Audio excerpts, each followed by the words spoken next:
Eu sou humano e, portanto, nada do que é humano me é estranho. Assim falava o poeta e dramaturgo romano Terêncio, e assim falo eu, Flávio Ricardo Vassoler, escritor, professor e youtuber. E hoje, em mais um vídeo de leitura literário-filosófica aqui do meu canal do YouTube, Flávio Ricardo Vassoler, eu trago para vocês fragmentos do livro Uma História da Sexualidade, do filósofo francês Michel Foucault. Esse primeiro livro, esse primeiro volume que se chama Vontade de Saber. Sem mais então, passemos a palavra a Michel Foucault para entrevermos os meandros da história da sexualidade. Parece que, por muito tempo, teríamos suportado um regime vitoriano e a ele nos sujeitaríamos ainda hoje. A pudicícia imperial figuraria no brasão de nossa sexualidade contida, muda, hipócrita. Disse que no início do século XVII ainda vigorava uma certa franqueza. As práticas não procuravam o segredo. As palavras eram ditas sem reticência excessiva e, as coisas, sem demasiado disfarce. Tinha-se com o ilícito uma tolerante familiaridade.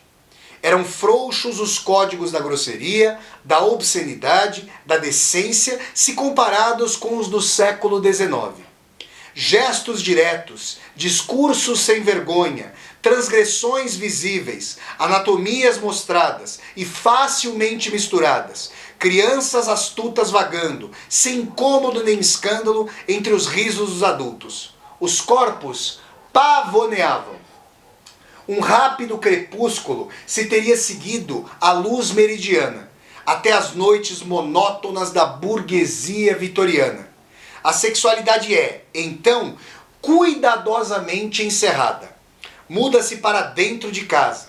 A família conjugal a confisca e absorve-a inteiramente na seriedade da função de reproduzir. Em torno do sexo se cala. O casal, legítimo e procriador, dita a lei, impõe-se como modelo, faz reinar a norma, detém a verdade, guarda o direito de falar, reservando-se o princípio do segredo.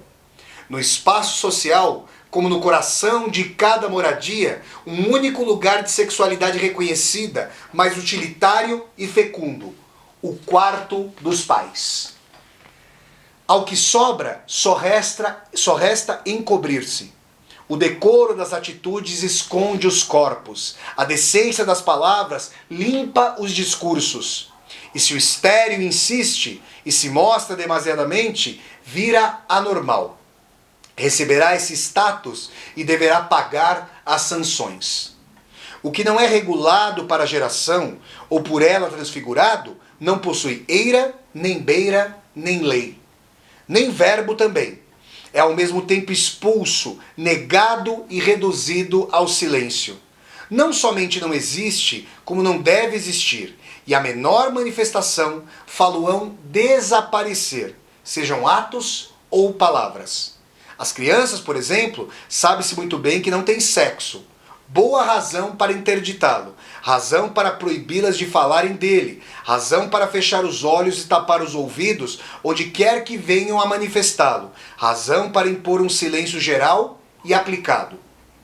Isso seria próprio da repressão, e é o que a distingue das interdições mantidas pela simples lei penal. A repressão funciona, de certo, como condenação ao desaparecimento, mas também como injunção ao silêncio, afirmação de inexistência e, consequentemente, constatação de que, em tudo isso, não há nada para dizer, nem para ver, nem para saber. Assim marcharia, com sua lógica capenga, a hipocrisia de nossas sociedades burguesas, porém, forçada a algumas concessões. Se for mesmo preciso dar lugar a sexualidades ilegítimas, que vão incomodar noutro lugar, que incomodem lá onde possam ser reinscritas, se não nos circuitos da produção, pelo menos nos do lucro. O rendezvous e a casa de saúde serão tais lugares de tolerância. A prostituta, o cliente, o rufião, o psiquiatra e sua histérica. Esses outros vitorianos, diria Stephen Marcus, parecem ter feito passar, de maneira subreptícia, o prazer a que não se alude para a ordem das coisas que se contam. As palavras, os gestos, então autorizados em surdina, trocam-se nesses lugares a preço alto. Somente aí o sexo selvagem teria direito a algumas das formas do real, mas bem insularizadas, e a tipos de discurso clandestinos, circunscritos, codificados. Fora desses lugares, o puritanismo moderno teria imposto seu tríplice decreto de interdição, inexistência e mutismo. Estaríamos liberados desses dois longos séculos, onde a história da sexualidade devia ser lida inicialmente como a crônica de uma crescente repressão? Muito pouco dizem-nos ainda, talvez por Freud. Porém, com que circunspecção, com que prudência médica, com que garantia científica de inocuidade e com quanta precaução para tudo manter sem receio de transbordamento no mais seguro e mais discreto espaço entre divã e discurso, ainda um murmúrio lucrativo em cima de um leito. E poderia ser de outra forma? Explicam-nos que, se a repressão foi, desde a época clássica, o modo fundamental de ligação entre poder, saber e sexualidade, só se pode liberar a um preço considerável. Seria necessário nada menos que uma transgressão das leis, uma suspensão das interdições, uma irrupção da palavra, uma restituição do prazer ao real e toda uma nova economia dos mecanismos do poder, pois a menor eclosão de verdade é condicionada politicamente. Portanto, não se pode esperar tais efeitos de uma simples prática médica nem de um discurso teórico, pois por mais rigoroso que seja. Dessa forma, denuncia-se o conformismo de Freud, as funções de normalização da psicanálise, tanta timidez por trás dos arrebatamentos de Reich e todos os efeitos de integração assegurados pela ciência do sexo ou as práticas, pouco mais do que suspeitas, da sexologia. Esse discurso sobre a repressão moderna do sexo se sustenta, sem dúvida porque é fácil de ser dominado. Uma grave calção histórica e política o protege. Pondo a origem da idade de repressão no século XVII, após centenas de anos de arejamento e de expressão livre, faz-se com que coincida com o desenvolvimento do capitalismo. Ela faria parte da ordem burguesa. A crônica menor do sexo e de suas vexações se transpõe imediatamente na cerimoniosa história dos modos de produção. Sua futilidade se dissipa. Um princípio de explicação se esboça por isso mesmo. Se o sexo é reprimido com tanto rigor, é por ser incompatível com uma colocação no trabalho, geral e intensa. Na época em que se explora sistematicamente a força de trabalho, poder-se-ia tolerar que ela fosse dissipar-se nos prazeres, salvo naqueles reduzidos ao mínimo que lhe permitem reproduzir-se? O sexo e seus efeitos não são, talvez, fáceis de decifrar. Em compensação, assim recolocada, sua repressão é facilmente analisada. E a causa do sexo, de sua liberdade, do seu conhecimento e do direito de falar dele, encontra-se com toda a legitimidade ligada às honras de uma causa política. Também o sexo se inscreve no futuro. Um espírito cuidadoso indagaria talvez se tantas precauções para atribuir à história do sexo um patrocínio tão considerável não trazem consigo traços de antigos pudores. Como se fosse preciso nada menos do que essas correlações valorizantes para que tal discurso pudesse ser proferido ou aceito. Existe talvez uma outra razão que torna para nós tão gratificante formular em termos de repressão as relações do sexo e do poder. É o que se poderia chamar o benefício do locutor. Se o sexo é reprimido, isto é, fadado à proibição, à inexistência e ao mutismo, o simples fato de falar dele e de sua repressão possui como que um ar de transgressão deliberada. Quem emprega essa linguagem coloca-se, até certo ponto, fora do alcance do poder. Desordena a lei, antecipa, por menos que seja, a liberdade futura. Daí essa solenidade com que se fala, hoje em dia, do sexo. Os primeiros demógrafos e os psiquiatras do século XIX, quando tinham que evocar o sexo, acreditavam que deviam pedir desculpas por reter a atenção de seus leitores em assuntos tão baixos e tão fúteis. Há dezenas de anos que nós só falamos de sexo fazendo pose. Consciência de desafiar a ordem estabelecida. Tom de voz que demonstra saber que se é subversivo. Ardor em conjurar o presente e aclamar um futuro para cujo apressamento se pensa contribuir. Alguma coisa da ordem da revolta, da liberdade prometida, da proximidade da época de uma nova lei, passa facilmente nesse discurso sobre a opressão do sexo. Certas velhas funções tradicionais da profecia nele se encontram reativadas. Para amanhã, o bom sexo. É porque se afirma essa repressão que se pode ainda fazer coexistir discretamente o que o medo do ridículo ou o amargor da história impedem a maioria dentre nós de vincular. Revolução e felicidade. Ou, então, revolução em um outro corpo, mais novo, mais belo. Ou, ainda, revolução e prazer.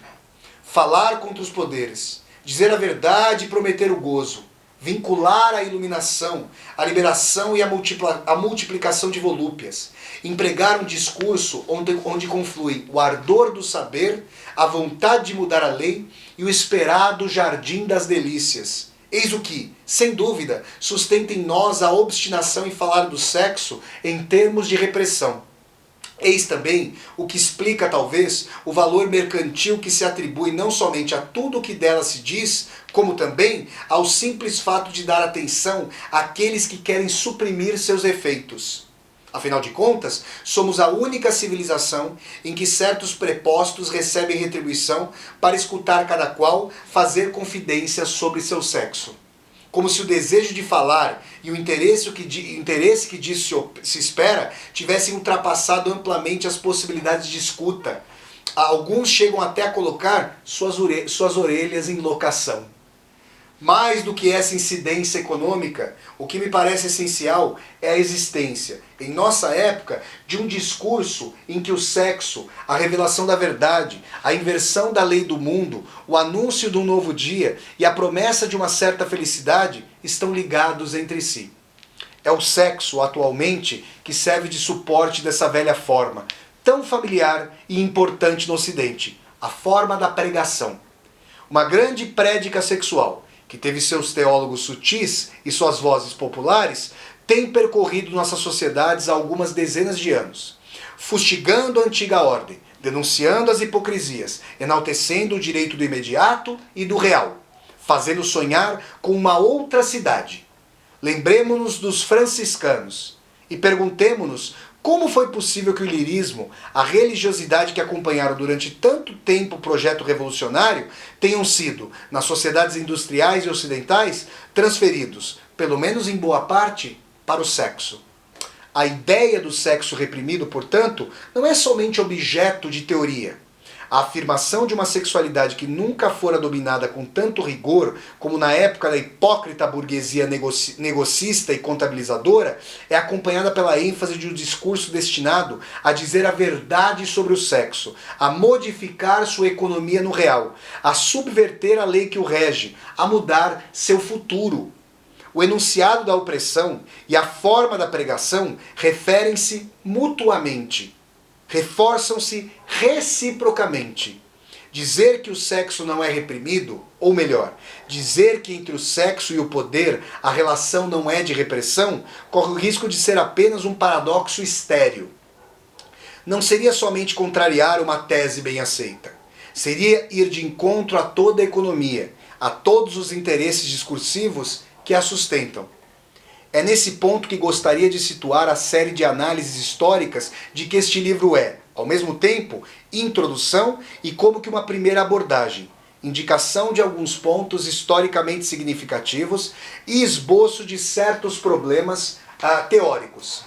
Trata-se, em suma, de interrogar o caso de uma sociedade que desde há mais de um século se fustiga ruidosamente por sua hipocrisia, fala prolixamente de seu próprio silêncio, obstina-se em detalhar o que não diz, denuncia os poderes que exerce e promete liberar-se das leis que a fazem funcionar. Gostaria de passar em revista não somente esses discursos, mas ainda a vontade que os conduz e a intenção estratégica que os sustenta. A questão que gostaria de colocar não é por que somos reprimidos, mas por que dizemos com tanta paixão, tanto rancor contra nosso passado mais próximo, contra nosso presente e contra nós mesmos, que somos reprimidos. Através de que hipérbole conseguimos chegar a afirmar que o sexo é negado, a mostrar ostensivamente que o escondemos, a dizer que o calamos, e isso formulando-o através de palavras explícitas, procurando mostrá-lo em sua realidade mais crua, afirmando-o na positividade de seu poder e de seus efeitos. Seria legítimo, certamente, perguntar por que, durante tanto tempo, associou-se o sexo ao pecado. E, ainda, seria preciso ver de que maneira se fez essa associação e evitar dizer de forma global e precipitada que o sexo era condenado.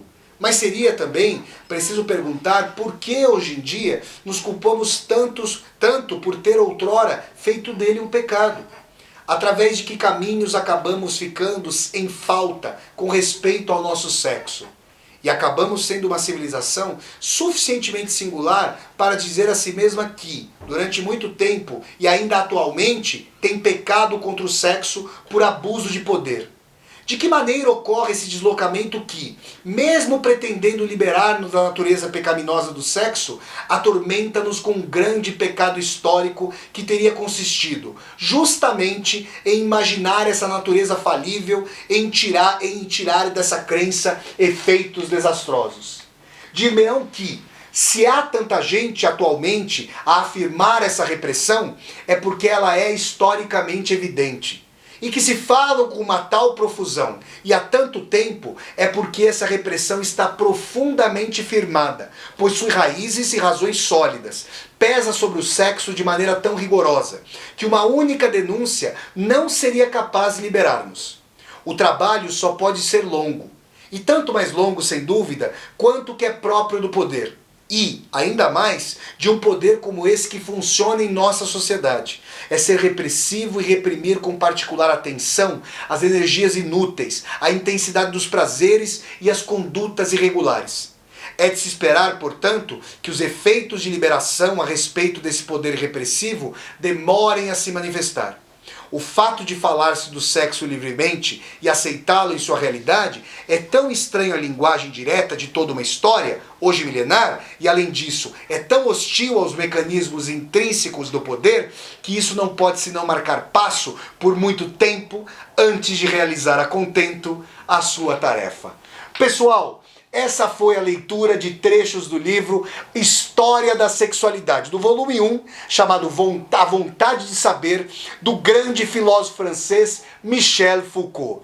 Se vocês gostaram de mais esse vídeo de leitura literária e filosófica aqui do meu canal do YouTube, eu peço para vocês darem um like no vídeo, curtam o vídeo e disseminem esse vídeo pelas redes sociais para que nós possamos chegar cada vez mais e mais pessoas. Se você está chegando ao canal pela primeira vez, seja muito bem-vindo e bem-vindo. Eu peço que você se inscreva no canal e toque a sinetinha para poder receber as notificações. E mais, deixa aqui embaixo do vídeo o seu comentário para eu poder conversar com você. E ainda mais, aqui embaixo desse vídeo tem uma tecla chamada Seja Membro.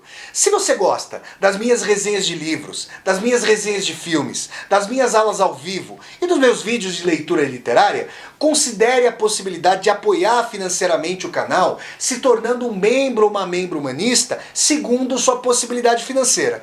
Tudo bem, gente? Então, pessoal, ficamos aqui com mais esse vídeo de leitura literária e até a próxima. Tchau, tchau, gente!